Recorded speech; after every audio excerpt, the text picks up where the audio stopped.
ادھر سنا چکا ہوں، لیکن چند لوگ سنے ہوں گے. یہ 10 قواعد لتزکیۃ النفوس، یہ 10 قاعدے ہیں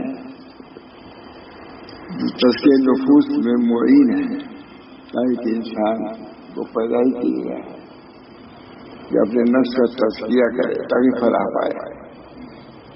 تزکیہ نفس فلاح پانے کے لیے اللہ تعالیٰ نے اپنے یہاں فلاح، جنت، نعمتوں کو رکھا ہے، لیکن اس کے لیے کوئی مجاہدہ نہیں بن رہا ہے.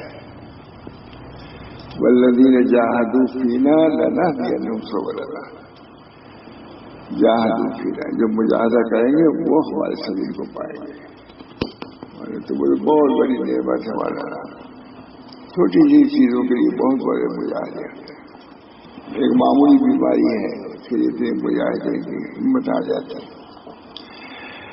لیکن یہ چند دن کے یہ نعمت چند دن کی صحت ہو جائے گی، چند دن تک سال زندہ رہیں گے، تو یہ وہاں کی زندگی نام ہے.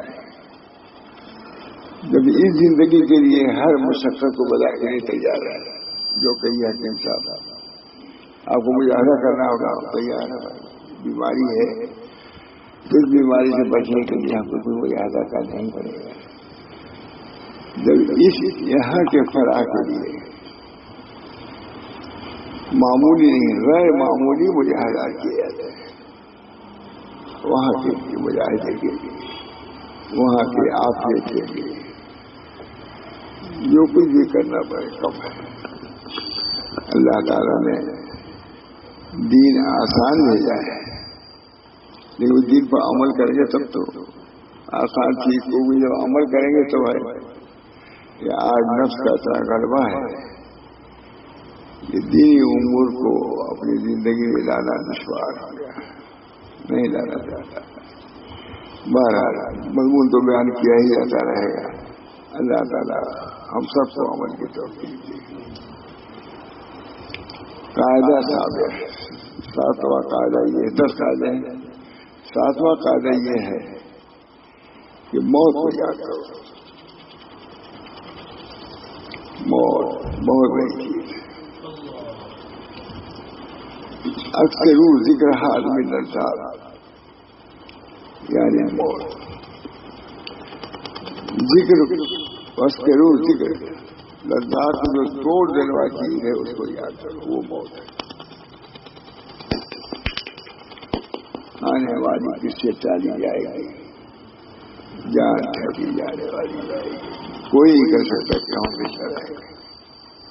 ایسا مشاہدہ ہے کہ کوئی کہیں نہیں سکتا کہ ہمیشہ ہم رہیں گے. اکثر ذکر حال لذات، لذات کو توڑ دینے والی چیز کو کثرت سے یاد کرو. لذتوں کو توڑنے والی چیز یعنی موت کو کثرت سے یاد کیا کرو. موت ہی اس دنیا اور دارالقرار کے درمیان فیصلہ کرنے والی ہے. یہاں وہاں میں فیصلہ ہم نہیں پہنچ سکتے بغیر موت کے. درمیان میں واسطہ اس عالم میں کہ اس عالم میں فاصلہ موت ہی ہے. ہاری موت ہے، موت ختم ہی فوراً پہنچیں گے وہاں.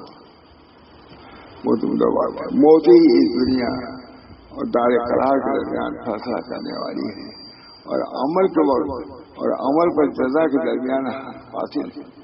عمل یہی کرنا ہے، جزا وہاں ملے گی. دارالجزا کہا بھی جاتا ہے، دارالجزا یہ دارالعمل ہے، دارالجزا.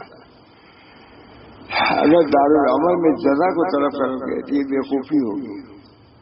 جیسے کوئی ملازم ہے 10 بجے سے 5 بجے تک کا، 12 بجے کوئی ملازم مزدوری مانگتا ہے، وہ 5 بجے کے بعد ہی مانگتا ہے. تو اللہ تعالیٰ نے دنیا کو دارالعمل بنایا ہے اور آخرت کو دارالجزا بنایا ہے. موت ہی دنیا اور دار قرار کے درمیان فیصلہ کرنے والی ہے، اور عمل کے وقت اور عمل پر جزا کے درمیان حد فاصل ہے. عمل کے وقت اور عمل پر جزا کے درمیان فاصل ہے، وہی فارق ہے. توشہ پہلے توشہ کے بھیجنے اور توشہ کا بدلہ ملنے کے لیے فارق موت ہے. توشہ بھیجنا ہو آپ کو موت سے پہلے، اور توشے کا پھل ملے کہاں؟ مرنے کے بعد۔ وہی فارغ ہے، توشہ پہلے بھیجیے اور توشے کا بدلہ ملنے کے درمیان۔ لہٰذا موت کے بعد گناہوں سے توبہ و استغفار کی کوئی گنجائش نہیں۔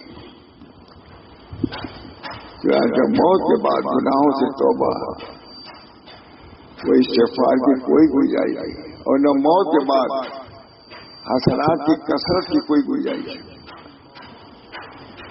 گناہ نہیں ہوا تو نیکی بھی نہیں کر سکو گے موت کے بعد۔ بہت سوچ سمجھ کے زندگی گزارنی، اللہ ہم سب کو توفیق دے۔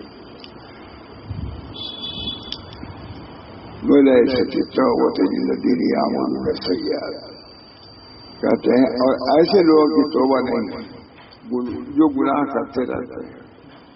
گناہ تو یہاں چھوڑنا ہوگا، طاعت کیا کرنا ہوگا۔ اور ایسے لوگوں کی توبہ نہیں جو گناہ کرتے رہتے ہیں، یہاں تک کہ جب ان میں سے کسی کے سامنے موت آ کھڑی ہوئی تو کہنے لگا کہ اب میں توبہ کرتا ہوں، ڈر پڑا۔ حضرت عالم توبہ تو اس سے پہلے ہی ہے۔ اللہ تعالیٰ ہم سب لوگوں کو توبہ نصوح کی توفیق بڑھا ہے۔ توبہ بہت بڑی نعمت بھی ہے۔ ایسا نہیں ہے کہ آپ آگے بڑھ جاتے پیچھے ہٹے تو ہلاکت ہو، نہیں، پیچھے ہٹنے میں ہلاکت ہے۔ گناہوں میں اگر بڑھ گئے آگے ہلاکت ہے۔ مڑ گئے نجات۔ پھر موت ہر ایک کو یقینی طور پر پکڑ لینے والی اور بلا ریب سب کو آنے والی ہے، جیسا کہ اللہ جل فرمایا قل ان الموت۔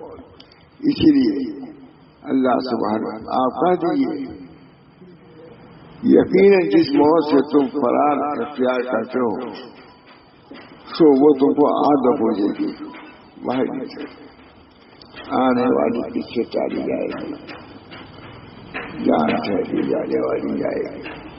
وظیفہ کے طور پر پڑھا جاتا ہے، آنے والی پیچھے ٹالی جائے گی، جان ٹھہری جانے والی۔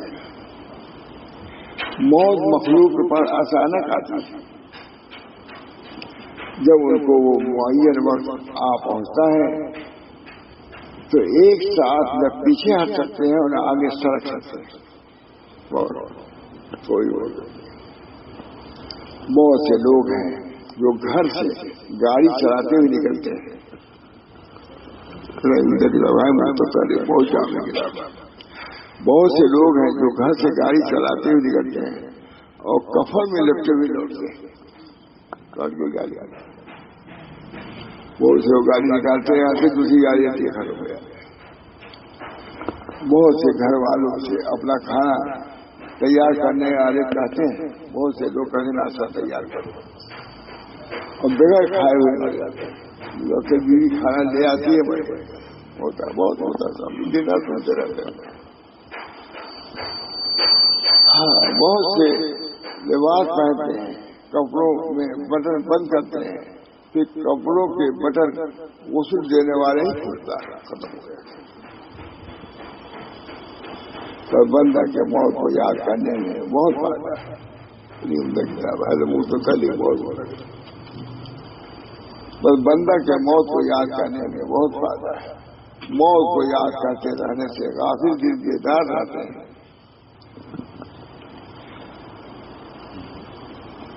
ان سے دلوں کی زندگی نصیب ہوتی ہے موت کو یاد کرنے سے۔ بندہ اللہ جل کی طرف بہت خوبی متوجہ ہو جاتا ہے موت سے۔ اللہ جل کی طاعت سے اراد و غفلت ظاہر ہو جاتی ہے۔ سعید بن جبیر نے فرمایا، حضرت سعید بن جبیر نے فرمایا، اگر موت کی یاد میرے دل سے جدا ہو جائے تو مجھے اندیشہ ہوگا کہ میرا دل فاسد ہو گیا۔ بندہ برابر خیر پر باقی رہے گا جب تک وہ اپنے مرنے کے بعد قیامت کے دن اللہ عز و جل کے سامنے اپنے کھڑے ہونے اور مرنے کے بعد اس کے پاس جانے کا استعداد رکھے گا۔ موت کی یاد جو اصل ہے واس کے اصل موت ہی کو یاد کرانا ہے. موت اگر یاد آئے گی سوال اسی بنا پر ہمارے بزرگ مراقبہ موت بھی کراتے ہیں. مراقبہ موت ہمیشہ ہی لکھا ہوا ہے. ہم غزالی لکھا ہے کہ سوچو کہ ہم مر گئے ہیں, تخت رکھا ہوا ہے, بلو ہم کو نہ لا رہے ہیں, تم پڑے کچھ نہیں کر سکتے. وہی وہ کروٹ دیتا ہے, وہی ادھر پھیرتا ہے. ان چیزوں کا استعداد مطلب یہ کی بدعت نہیں ہے, بلکہ امام غزالی محاسبہ کو خاص طور سے لکھا ہے. ہم لوگ ایک کتاب نے پڑھائی, اس میں پہلی شب میرا خیال ہے یہ شب بیان تھا, آنے والی کس سے ڈالی جائے گی. مراقبہ ہے, محاسبہ ہے. ایک حضرت نے ہم لوگوں کو بلایا خانقاہیوں کو, کہا بھائی دیکھو ایک چیز ہم لوگ چھوڑ چکے, محاسبہ نفس. ایک تو مراقبہ موت ہے, ایک محاسبہ نفس. سوچے وہ سوچو کہ کیا اچھا عمل کیا, کیا برا کیا. اگر یہ محاسبہ منٹ 2 منٹ بھی رہے گا ساری زندگی پر اثر انداز ہوگا. اللہ تعالیٰ ہم سب کو توفیق دے. ہوتا ہے نا جتنا بڑا قابل عالم حکیم ہوتا ہے وہی چھوٹی چھوٹی دوائیوں سے علاج کر لیتا ہے.